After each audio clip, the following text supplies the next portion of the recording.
Hello everyone, welcome back. आज हम वहीं से शुरू कर रहे हैं जहाँ पर हमने कल छोड़ा था। तो हम लोगों ने देख लिया था कि हमारे पास टोटल सेल जो हैं यहाँ पर बहुत सारे हैं। यहाँ पर 17 अरब सेल मौजूद हैं। तो 17 बिलियन 1,79,000 समथिंग समथिंग। तो अब हमने ये देखना है कि हमारे दूसरी चीज़ हमको क्या देखनी है कि हमको कल कल हमने एक फार्मूला भी डाला था इसके अंदर। और फार्मूला था, हमें रो बाय कॉलम से हमें पता लग गया था कि इसके अंदर कितने टोटल एड्रेसेबल सेल हैं। अच्छा, तो मैं इस आज शीट का नाम चेंज करता हूँ। ये नीचे देखिए आप लोग, तो ये शीट का नाम है। यहाँ पे मैं राइट क्लिक करूँगा। राइट क्लिक करने के बाद यहाँ पर रीनेम करते हैं। और रीनेम करने के बाद मैं लिखता हूँ, कोई भी शीट का नाम रख सकते हैं आप। तो मैं कहता हूँ टोटल सेल्स इन शीट। तो ये टोटल सेल इन शीट जो है ये यहाँ पर आपके पास आ गए। इसका नाम है। अब मैं यहाँ जाकर अगर प्लस के साइन को, बराबर में आपको प्लस का साइन नज़र आ रहा होगा, अगर इस प्लस के साइन को क्लिक करेंगे तो इस प्लस के साइन के साथ ही दूसरी शीट खुल गई है। अच्छा, नॉर्मल बिहेवियर इसका जो होता है 1 2 3 R1 C1 का स्टाइल नहीं होता। R1 C1 के स्टाइल को रिवर्स करने के लिए आपको दोबारा से, जो पिछली वीडियो में आपने देखा था, तो आप लोगों को मैं, ये रिकॉर्ड नहीं हो रहा है इस तरीके से, तो मैं इसको बता देता हूँ आपको कि आप लोग ये फाइल में जाना है, सबसे पहले ऊपर, और फिर फाइल के बाद ऑप्शंस में जाना है। वहाँ पर ऑप्शंस नज़र आ जाएंगे आपको। ऑप्शंस के बाद आपको किस चीज़ में जाना है? File, and then options, and then formulas, correct, and then R1 C1 style. ठीक है। तो ये आप लोगों को नज़र नहीं आ रहा है स्क्रीन के ऊपर, मगर मुझको ये R1 C1 पिछली वाली वीडियो के अंदर बहुत क्लियर है, मगर मैं यहाँ पे लिख भी रहा हूँ। तो formulas and R1 C1 reference style.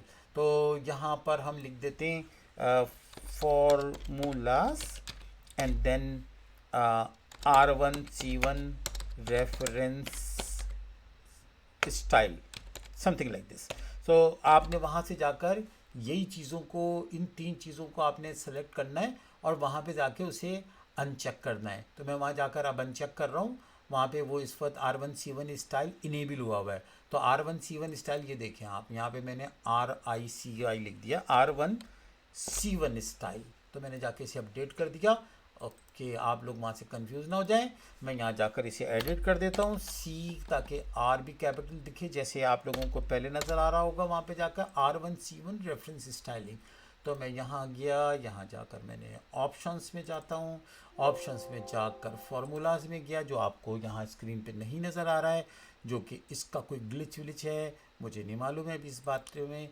तो जैसे ही मैं करके आया हूँ, तो आप देखें ऊपर ABCDEFGH सारा कुछ यहाँ पे आपको नज़र आना शुरू हो गया। तो अब हमारे पास आज जो है, हमारे पास एक शीट, टोटल शीट हो गई। ये दूसरी शीट हो गई जिसके अंदर हमने रखा है, इसका नाम है R1 C1 change cell R1 C1, मैंने ऐसे ही नाम रख दिया, reference style, reference change R1 C1 reference. तो ये इसका आपको यहाँ से मिल जाएगा।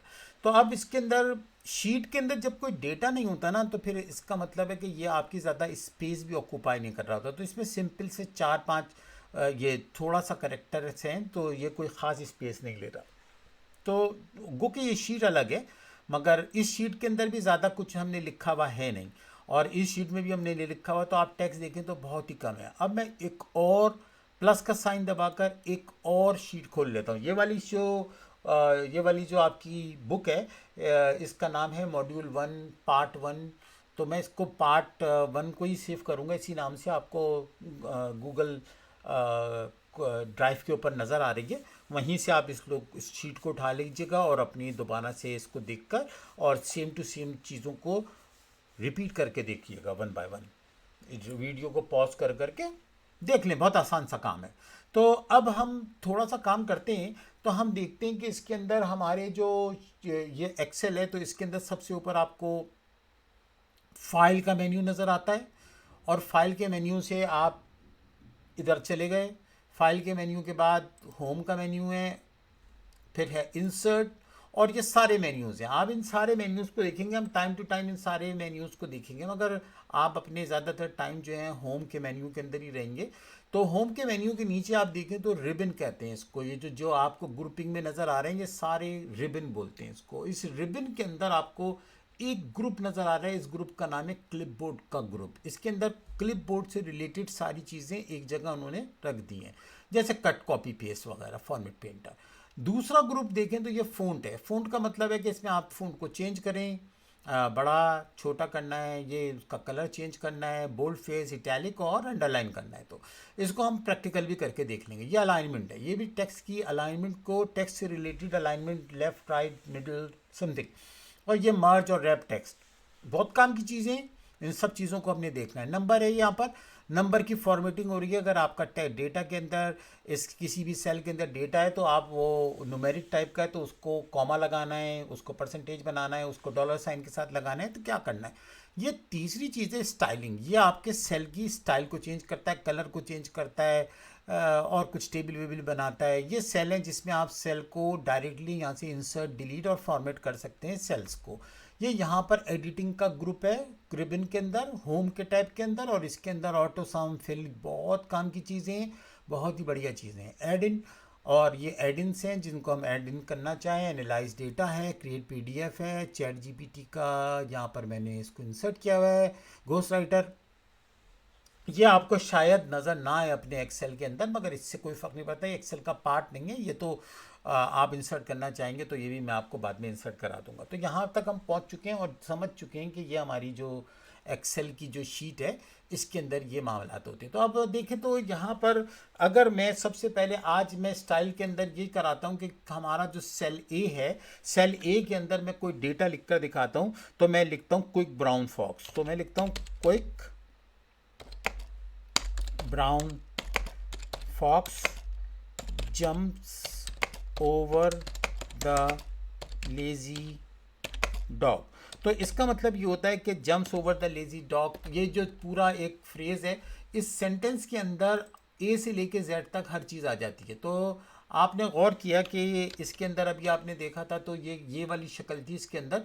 तो आपको टेक्स्ट तो अपना नज़र आ रहा है, मगर ये सारा टेक्स्ट जो है A1 में लिखा हुआ है। अगर मैं B1 में जाकर और लिखता हूँ सफदर, मैं अपना नाम लिख देता हूँ इसमें, तो आप देखें वो सारा का सारा टेक्स्ट जो है गायब हो गया। वो कहीं डिलीट नहीं हुआ है, वो सेल ए के अंदर है, मगर वो क्योंकि आपने कॉलम की विड्थ छोटी है, तो कॉलम की विड्थ छोटी होने की वजह से बाय डिफ़ॉल्ट ये टेक्स्ट बी वाला छुप गया है। अगर बी के अंदर भी लिख दूंगा मैं सफदर इज टीचिंग एक्सेल, तो ये फिर दूसरे सेल में चला गया।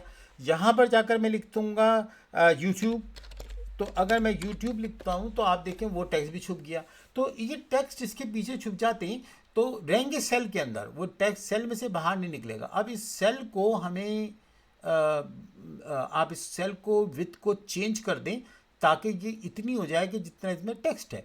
तो यहाँ पर ए और बी के दरमियान में आपको एक आपकी जगह वर्टिकल लाइन नज़र आ रही है। इस वर्टिकल लाइन पे जब आप कर्सर को आहिस्ता आहिस्ता ड्रैग करके इस तरफ लेकर आएंगे तो कर्सर चेंज हो जाएगा। प्लस का साइन बन रहा है और दोनों साइडों के ऊपर एरो बना है, इस पर रखकर आपने माउस से डबल क्लिक करना है तो इसने ऑटोमेटिक एडजस्ट कर दिया जो भी साइज था आपका।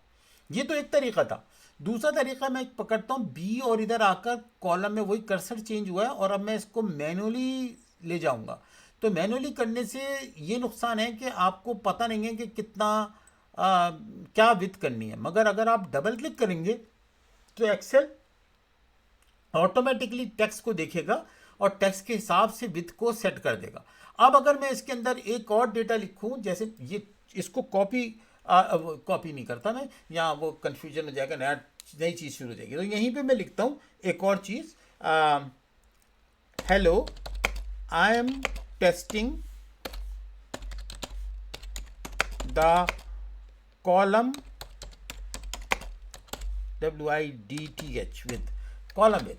अब देखें तो ये चला गया सी के अंदर, क्योंकि कॉलम को जो इसने एडजस्ट किया है वो सफदर इज टीचिंग एक्सेल जो कि छोटा है इससे टेक्स्ट से, तो उसने उससे सेट किया है। तो अब आप इसको डबल क्लिक करेंगे तो वो अब जो सबसे बड़ा टेक्स्ट होगा इस पूरे सेल के अंदर, चाहे वो 1048576 कॉलम में लिखा हुआ रो में लिखा हुआ, वो उसी हिसाब से इसको बड़ा कर दे, कॉलम को विथ को सेट कर देगा। तो विथ को हमने सेट करना सीखा, हमने देखा कि डेटा को एंटर कैसे करते हैं। आप जब किसी भी सेल के अंदर जाकर क्लिक करेंगे और वहाँ जाकर आप लिख दें 1 2 3 लिख दें, कोई भी न्यूमेरिक वैल्यू को एंटर कर दें और एंटर कर दें, तो वो न्यूमेरिक वैल्यू एंटर हो जाती है। अगर आप लिखना चाहें यहाँ पर ABC 1 2 3 ये कुछ भी लिखना चाहें तो आप देख रहे हैं, तो मैं इसको ऑटो एडजस्ट कर देता हूँ, तो ये अल्फ़ा न्यूमेरिक कैरेक्टर भी ले सकता है। आप कीबोर्ड के ऊपर जो भी कैरेक्टर है वो सब कुछ इसमें चले जाएंगे। फ़र्क क्या है वो हम बाद में देखेंगे, मगर आपको बता देता हूँ कि न्यूमेरिक वैल्यू को ही टोटल किया जा सकता है। अगर आप इन दोनों को टोटल करने की कोशिश करेंगे तो कुछ नहीं निकलेगा, कोई जवाब नहीं हो सकता इसका कि AB AG SFAG 17 के अंदर 17 और इसको ऐड करो, ये न्यूमेरिक वैल्यू है, मगर ये न्यूमेरिक वैल्यू नहीं है। तो आपके सेल्स के अंदर हमेशा न्यूमेरिक वैल्यू ही होनी चाहिए, तो तब आपके वैल्यूज़ को काम होता है। तो आज के लिए हम इस वीडियो को यहीं पे रोकते हैं, ताकि आपको शॉर्ट वीडियो मिले और शॉर्ट वीडियो में मिलकर आप इसको प्रैक्टिस कर सकें। कल हम दोबारा से, बल्कि दूसरी वीडियो बनाकर मैं दोबारा से हाजिर होता हूँ आप लोगों के साथ। Thank you very much.